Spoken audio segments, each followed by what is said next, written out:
Hi guys, today we are going to study reproduction in plants. So first of all, let's know what is reproduction. Reproduction, the production of new individuals from their parents is known as reproduction. अगर simple लफ्ज़ में कहा जाए तो production of new individuals from their parents. For example, जैसे हम हमारे parents से आए हैं, हम हमारे एग्जैक्टली 100% सिमिलर तो नहीं हैं हमारे पेरेंट्स के. So we are new individuals जो अपने पेरेंट्स से आए हैं. This the process is called as reproduction. For example, जैसे डॉगी है, डॉगी का पप्पी जो है उसका न्यू इंडिविजुअल है. सो हम कह सकते हैं कि उस डॉगी ने रिप्रोडक्शन के द्वारा अपनी न्यू पपी को पैदा किया है. जैसे हम हमारी कैट के किटन देखते हैं. सो ऑल दिस, सो ये जो कुछ भी आए हैं, ये जो कुछ भी नए पपीज़ आए हैं या जो न्यू इंडिविजुअल्स आए हैं वो रिप्रोडक्शन के द्वारा ही आए हैं. हम हमारे पेरेंट्स से रिप्रोड्यूस हुए हैं और वो अपने पेरेंट्स से रिप्रोड्यूस हुए हैं. ये जो कंटिन्यूएशन है, इसी के द्वारा हमारी जनरेशन आगे बढ़ती है. Characteristics of all living organism. Reproduction क्या है? ये एक ऐसा कैरेक्टर है जो ऑल लिविंग ऑर्गेनिज्म में पाया जाता है. फॉर एग्ज़ाम्पल, आपने ऐसे नहीं देखा होगा कि आपने कभी ऐसा देखा है कि आपके लैपटॉप का एक बच्चा हो गया. जनरली हम क्या देखते हैं कि डॉगी का पप्पी हुआ है, लेकिन कभी ऐसा नहीं होता कि लैपटॉप का कोई पप्पी आया है या लैपटॉप का छोटा मिनी लैपटॉप आया है. क्यों? क्योंकि डॉगी एक लिविंग ऑर्गेनिज्म है और वो रिप्रोड्यूस कर सकता है, लेकिन हमारा लैपटॉप जो है एक नॉन लिविंग ऑर्गेनिज्म है और वो कोई रिप्रोडक्शन नहीं कर सकता. सो हम इससे ये बात कह सकते हैं कि रिप्रोडक्शन सिर्फ एक लिविंग बीइंग का ही जो है कि ही कैरेक्टरिस्टिक्स है. फॉर एग्ज़ाम्पल, आप ऐसा मत समझिए कि जो लिविंग है वो लोग ही रिप्रोडक्शन कर सकते हैं. फॉर एग्ज़ाम्पल, अगर हम देखें तो कुछ कपल्स ऐसे भी होते हैं जो रिप्रोड्यूस नहीं कर सकते. इसका मतलब ये नहीं होता कि वो नॉन लिविंग बीइंग्स है. It is a characteristics of all living beings but is not necessary for all of them. For example, अगर हम और भी देखें सो ये अगर हम सिंपली कहें तो सिर्फ लिविंग ऑर्गेनिज्म ही रिप्रोड्यूस कर सकते हैं, नॉन लिविंग ऑर्गेनिज्म रिप्रोड्यूस नहीं कर सकते. ये वो कैरेक्टर है जो सिर्फ लिविंग ऑर्गेनिज्म है और नॉन लिविंग में बिल्कुल भी नहीं होता. सो चलो अब हम देखते हैं कि मोड्स ऑफ रिप्रोडक्शन. रिप्रोडक्शन तो होता है, लिविंग बीइंग्स में होता है. अब ये किस किस तरीके से होता है ये देखते हैं. सो लिविंग बीइंग्स में रिप्रोडक्शन के 3 तरीक़े से हैं. गाइस, मैं यहाँ पर जो स्पेसिफिकली रिप्रोडक्शन इन प्लांट्स, यानी प्लांट्स में किस तरह से रिप्रोडक्शन होता है और किस वेज में होता है ये कह रही हूँ. यहाँ पर living beings means I am not talking about all living beings, I am specifically talking about plants. So let's see, reproduction जो है प्लांट्स में 3 तरीक़े से होता है. First sexual, second vegetative and third asexual. So देखते हैं कि सेक्सुअल रिप्रोडक्शन किस तरह होता है. सेक्सुअल रिप्रोडक्शन में गैमेट्स फॉर्म होते हैं और उन गैमेट्स के द्वारा सीड फॉर्मेशन होता है. सो हम यहाँ पर ये बात कह सकते हैं कि सेक्सुअल रिप्रोडक्शन का जो मेन फीचर है यहाँ पर सीड फॉर्मेशन होता है. For example rose. और वेजिटेटिव रिप्रोडक्शन में as a name suggests vegetative parts of the plant, like stem से भी वो रिप्रोड्यूस कर सकते हैं या स्टेम से रिप्रोड्यूस कर सकते हैं या लीफ से रिप्रोड्यूस कर सकते हैं या बर्ड से रिप्रोड्यूस कर सकते हैं. और यहाँ पर third mode of reproduction is asexual reproduction. यहाँ पर जो है ना कोई गैमेट्स का फॉर्मेशन नहीं होता. यहाँ पर कोई भी सीड्स फॉर्म नहीं होते. No production of seeds. For example, algae, fungus. So चलिए अब थोड़ा सा और डीप देखते हैं 3 मेथड्स के बारे में. So as I said, sexual में गैमेट्स फॉर्म होते हैं. सेक्सुअल रिप्रोडक्शन में 1 फीमेल पार्ट होता है, 1 मेल पार्ट होता है. गाइस, अगर आपको नहीं पता तो मैं बता रही हूँ. ये फीमेल जेनेटिक्स फीमेल पार्ट के लिए इसे डिनोट किया जाता है और मेल पार्ट्स के लिए इसे डिनोट किया जाता है. हायर क्लासेस में आप सीखेंगे इसे, फ़िलहाल जस्ट अब मैं कह रही हूँ. और जो आपने देखा होगा सेक्सुअल रिप्रोडक्टिव पार्ट जो है प्लांट्स में मैक्सिमम जो है ना फ्लावर्स में होते हैं. और फ्लावर्स में फीमेल रिप्रोडक्टिव पार्ट को पिस्टिल कहते हैं और मेल रिप्रोडक्टिव पार्ट को स्टेमेन कहते हैं। सो ये मैंने आपके लिए फीमेल रिप्रोडक्टिव पार्ट ड्रा किया है। ये जो है ना, ये जैसे स्ट्रक्चर है और मैंने इससे और क्लियरली ओवरी बताने के लिए आपको इसे दोबारा ड्रा किया है। ये जो है स्टिग्मा, ये स्टाइल है, ये ओवरी है और इसके अंदर जो आप ये डॉट डॉट देख रहे हैं ये ओव्यूल है और ये है स्टेमेन आपका। यहाँ से जो है ना ये गैमेट्स रिलीज़ करता है, मेल गैमेट्स। जहाँ से गैमेट्स रिलीज़ होने के बाद स्टिग्मा से होते हुए स्टिग्मा पर गिरते हैं और स्टाइल से होते हुए ओव्यूल में, ओवरी में जाते हैं और यहाँ पर ओवरी में गैमेट्स कंबाइन होते हैं, जिसे हम फर्टिलाइजेशन कहते हैं। Combination of male gamete and female gamete is called as fertilisation. So अब मैं यहाँ पे कहना चाहूँगी कि अगर कि कुछ ऐसे फ्लावर्स होते हैं जिनमें मेल और फीमेल पार्ट दोनों होते हैं। ऐसे प्लांट जिनमें मेल और फीमेल पार्ट्स दोनों हों उन्हें बाइसेक्सुअल प्लांट्स कहते हैं।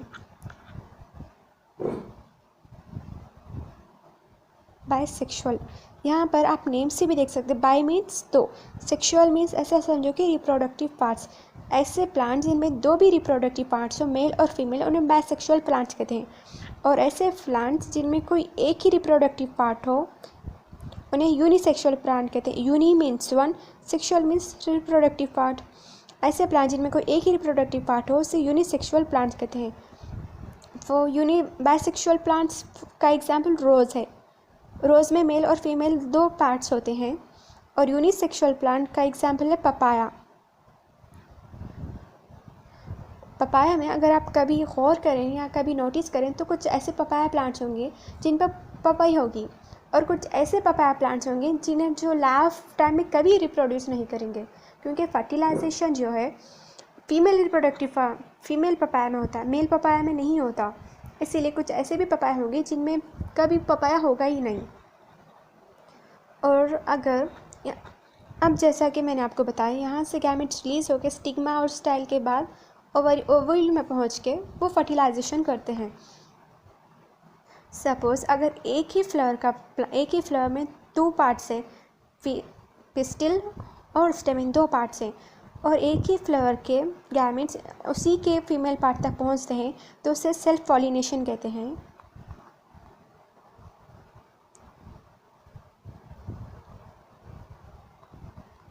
और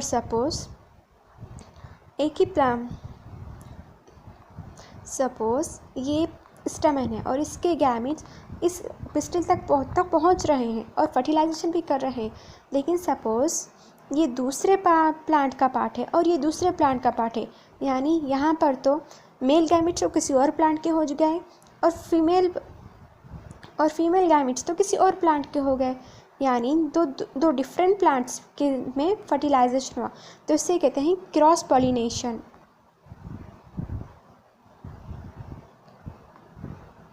गाइस स्प्लिंग्स पे मत जाइएगा, हम नेम से ही सजेस्ट करते हैं। क्रॉस पॉलिनेशन मीन्स क्रॉस हो रहा है, टू डिफरेंट प्लांट्स के गैमेट्स के बीच में जो है ना फर्टिलाइजेशन हो रहा है, तो इसीलिए हम कहेंगे इसे cross pollination. Now let's come to our vegetative reproduction. Vegetative reproduction में जो है ना, मैंने कहा कि रूट से भी हो सकता है, स्टेम से भी, लीफ से भी, बर्ड से भी। चलो अब हम जो है ना एक सैम्पल के द्वारा इसे समझते हैं। Let's take bryophyllum. इसे सपोज़ एक पत्ता कंसाइडर करो और इसके मार्जिन, लीफ के मार्जिन पे जो है ना ये जो धीमे धीमे से छोटे छोटे स्मॉल टीनी से जो है ना प्रोजेक्शंस निकलते हैं, और जब इन प्रोजेक्शंस को एक सूटेबल इन्वायरमेंट मिलता है तो ये सॉइल में जर्मिनेट होकर एक न्यू ब्रायोफिलम प्लांट को रिप्रोड्यूस करते हैं। यानी एक छोटे से टीनी प्रोजेक्शन से जब ये सॉइल में जर्मिनेट होता है या एक सूटेबल कंडीशन में जब वो डेवलप होता है तो एक न्यू प्लांट को रिप्रोड्यूस करता है। सो हम क्या पढ़ रहे हैं, रिप्रोडक्शन। यहाँ पर हम टीनी से एक प्रोजेक्शन से हमें एक पूरा का पूरा न्यू प्लांट मिल रहा है, तो हुआ ना यहाँ पर भी रिप्रोडक्शन। ईस्ट जो है ना एक सिंगल सेल ऑर्गेनिज्म है, ये भी जो है ना बर्ड्स के द्वारा रिप्रोडक्शन करता है। For example let's take it as a yeast, छोटा सा ईट है और इसने अपनी बॉडी सरफेस पे एक छोटा सा बट सा एक छोटा सा स्ट्रक्चर फॉर्म किया। ये क्या होगा? बर्ड होगा। फिर धीरे धीरे छोटा सा होगा। It's not a initial stage. Suppose ये ईस्ट है, छोटा सा प्रोडक्शन होगा। फिर नेक्स्ट स्टेज में ये थोड़ा सा बड़ा होगा। फिर ये धीरे धीरे डिटैच अपनी जो पैरेंट बॉडी उससे डिटैच होकर एक न्यू ऑर्गेनिज्म बनाएगा। ईस्ट में जो है ना जनरली ऐसे कई बर्ड्स फॉर्म होते हैं इन ए लॉन्ग चेन, और इस तरह की हर एक पार्ट अपने पैरेंट बॉडी से डिटैच्ड होकर एक न्यू ऑर्गेनिज्म बनाते हैं। इस तरह ईस्ट में बहुत ही कम समय में ढेर सारी तादाद में या ढेर सारी क्वांटिटीज़ में ईस्ट फॉर्म होते हैं, न्यू ईस्ट। सो यहाँ पर कोई वेजिटेटिव पार्ट्स, यहाँ पर सिर्फ वेजिटेटिव पार्ट ही यूज़फुल हो रहे हैं रिप्रोडक्शन में। So it is called as vegetative reproduction. और अब चलो एसेक्सुअल रिप्रोडक्शन पे चलते हैं। As I said, no production of seeds, यहाँ पर कोई भी सीड फॉर्म नहीं होता। Let's take the example of algae. Suppose ये एक एल्गे है।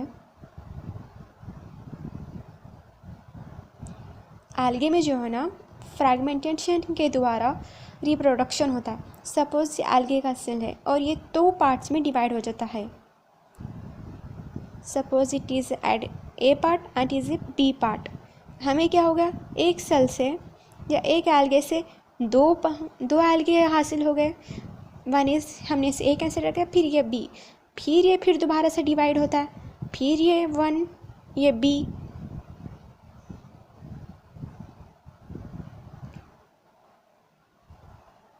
ये फिर से डिवाइड होगा, फिर ये फिर से ए बी, फिर ये 2 पार्ट्स देगा, फिर ये इस तरह से कंटिन्यू होते रहेगा। और ये बहुत ही कम समय में एक बहुत बड़ा एरिया एल्गे से फिल हो जाएगा। How? Through the mode of asexual reproduction.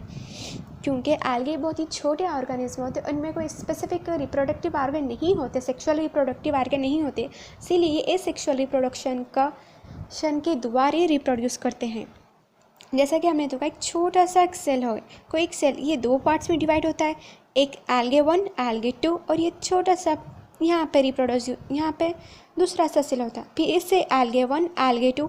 इस तरह से एक बहुत ही कम समय में ढेर सारी तादाद में रिप्रोडक्शन करते हैं। अब हम एसेक्सुअल का दूसरा एग्जाम्पल देखते हैं, फंगस।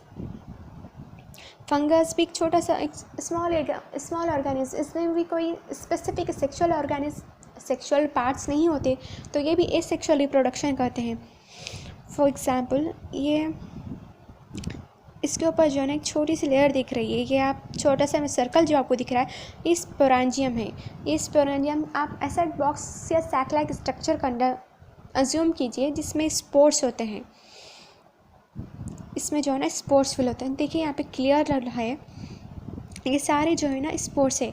और एक प्लांट 5 6 अनलिमिटेड या फिर ढेर सारी क्वांटिटी में जो है ना स्पोर्स फॉर्म करता है, क्योंकि हर स्पोर जो है ना सीड जर्मिनेट नहीं हो पाता, या हर स्पोर आपको प्लांट में कन्वर्ट होता है और नहीं दिखाई देगा। अगर सपोज़ आपने जो है 5 स्पोर्स ही प्रोड्यूस किए एक प्लांट ने, क्या पता कि वो 5 के 5 स्पोर जर्मिनेट ना हो सकता है इनमें से कोई सिर्फ एक ही स्पोर जर्मिनेट हो। तो इससे क्या होगा? रिप्रोडक्शन कम होगा, और हमें क्या होगा? वो प्लांट की जो है ना कैरेक्टरिस्टिक्स या फिर वो प्लांट के स्पीशीज़ कम होते हुए मिलेंगे। तो इसीलिए ऐसा ना हो, वो प्लांट की क्वांटिटीज़ कम ना हो, इसीलिए जो है ना प्लांट्स ढेर सारी तादाद में या क्वांटिटी में जो है ना स्पोर फॉर्म करते हैं, ताकि जब भी सूटेबल इन्वायरमेंट हो तो ये स्पोर जर्मिनेट हो और एक मैक्सिमम क्वांटिटी में स्पोर जर्मिनेट हो और हमें प्लांट्स हासिल हों। स्पोर्स को जर्मिनेट होने के लिए लो टेम्परेचर, क्वाइट ह्यूमिडिटी की आवश्यकता होती है। जब भी एक मैक्सिमम एक सूटेबल टेम्परेचर और ह्यूमिडिटी सूटेबल होगी, वो तब रिप्रोड्यूस करेंगे और एक न्यू प्लांट में फॉर्म होंगे। फॉर सेल सपोज के सपोज़ कि प्लांट ने जो है ना स्पोर्स रिलीज़ कर दिए और इस वक्त वेदर ठीक नहीं है, सूटेबल इन्वायरमेंट नहीं है जिससे वो जर्मिनेट हो और न्यू प्लांट को फॉर्म करे, तो क्या होगा? स्पोर बेकार हो जाएगा? नहीं होगा। सपोज़ इस स्पोर के सराउंडिंग जो है ना एक क्लेयर होती है, ये हाईली कोटेड होते हैं जो इन्हें अनसूटेबल कंडीशंस ऑफ इन्वायरमेंट से इन्हें सेफ़ रखता है, ताकि ये जो है ना डिस्पर्स तो हो जाए इन्वायरमेंट में या एयर में, लेकिन ये जो है ना बेकार ना हो। ये कोट जो है ना इन्हें इस unnecessary environment and unwanted condition से जो है ना ये सेफ़ रखती है, ताकि इसकी वजह से जब भी इन्हें एक सूटेबल इन्वायरमेंट मिल जाता है, जब इन्हें मनचाही कंडीशंस मिल जाती है इन्वायरमेंट में, ये जर्मिनेट हो जाते हैं और न्यू प्लांट को जो है ना रिप्रोड्यूस करते हैं। So this was my class. Thanks for listening guys.